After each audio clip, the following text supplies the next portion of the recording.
बिस्मिल्लाहिर्रहमानिर्रहीम। अस्सलाम वालेकुम। आज बनाएंगे मज़ेदार सी हरी भरी पटाखा सी चटनी। बहुत ही चटखारेदार ये बन के तैयार होती है। जब आपका दिल ना चाहे सालन बनाने का या सालन खाने का तो आप ये चटनी बना सकते हैं। चटनी का नाम सुनकर हर कोई कहता है जी बना लीजिए। तो आइए इस चटनी को बनाना स्टार्ट करते हैं। अच्छा जी, हमें यहाँ पे चाहिए एक गड्डी मैंने पुदीना लिया है, एक गड्डी मैंने धनिए की ले ली है, उसके बाद एक पाव मैंने हरी मिर्चें ली हैं और दो मैंने बड़े साइज़ के लहसुन छील लिए हैं। ये देसी लहसुन आपको यहाँ पे नज़र आ रहा है जो आप देख रहे हैं। अगर आप चाइना वाली लेना चाहेंगे तो वो इतनी मज़ेदार नहीं होती, देसी का अपना ही एक अलग मज़ा होता है।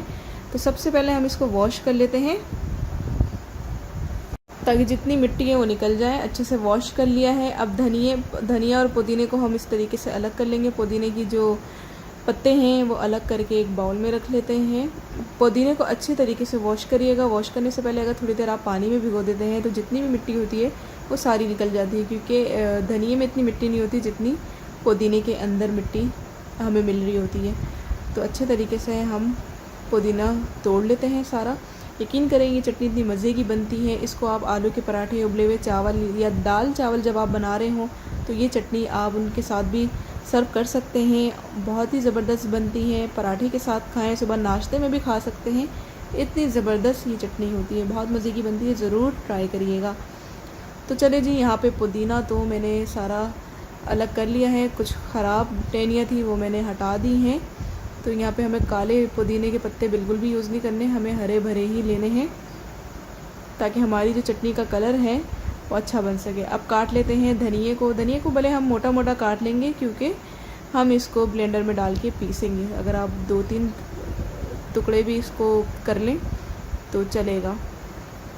अगर यहाँ पे वीडियो ज़रा से भी पसंद आ रही है तो चैनल को सब्सक्राइब कर दें, वीडियो को लाइक कर दिया करें ज़रूर, क्योंकि हम आपके लिए बहुत मेहनत करते हैं ताकि आप लोगों को अच्छी से अच्छी रेसिपी मिल सके, अच्छे से अच्छा काम आप लोग कर सकें, हमसे कुछ सीख सकें, हम आपको कुछ सिखा सकें।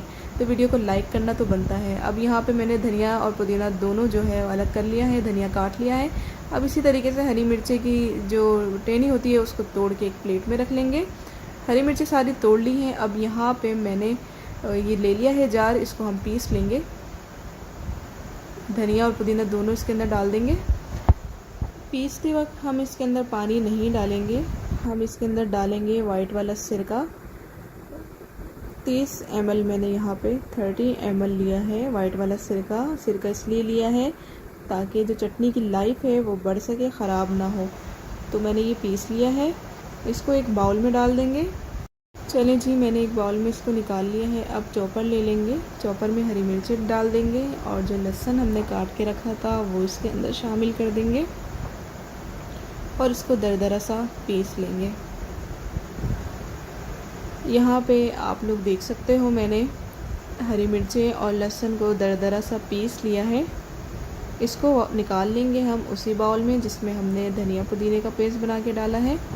ये देखें, ज़बरदस्त सी दरदरी सी पिस गई है। इसी बाउल में सारा जो हरी मिर्चें और लहसुन का पेस्ट है वो शामिल कर देंगे।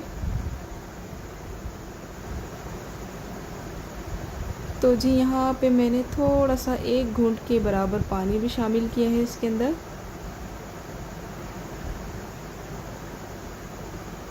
पानी ज़्यादा नहीं शामिल करना है।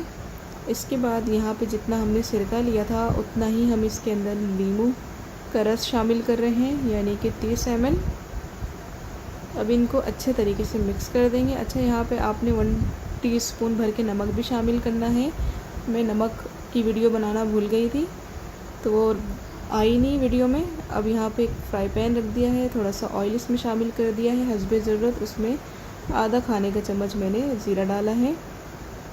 अब ये जो ऑयल है ज़ीरे वाला इस चटनी में डाल देंगे। इससे इसकी खुशबू बहुत ज़बरदस्त आएगी चटनी की और इसकी जो लाइफ है वो मज़ीद बढ़ जाएगी। इसको आप 1 महीने तक स्टोर कर सकते हैं, फ्रिज में इसको रख सकते हैं, ये बिल्कुल ख़राब नहीं होगी। चलें जी, यहाँ पे चटनी हमारी बहुत ही ज़बरदस्त सी बन के तैयार हो चुकी है। आप लोग देख सकते हो, लुक वाइज भी ये बहुत ज़बरदस्त है और खाने में भी ये बहुत ही टेस्टी बनती है। तो नमक ज़रूर डालिएगा, नमक मत भूलिएगा। मैं वीडियो में नहीं आपको बता सकी तो नमक डाल दीजिएगा। और यहाँ पे एक जार ले लिया है मैंने, ये जैम का था, अच्छी तरह मैंने गर्म पानी से वॉश कर लिया था इसको। सारी चटनी मैंने इस जार में डाल दी। तो ये थी हमारी फ़ाइनल लुक चटनी की। मिलती हूँ एक नई रेसिपी के साथ। अल्लाह हाफिज़।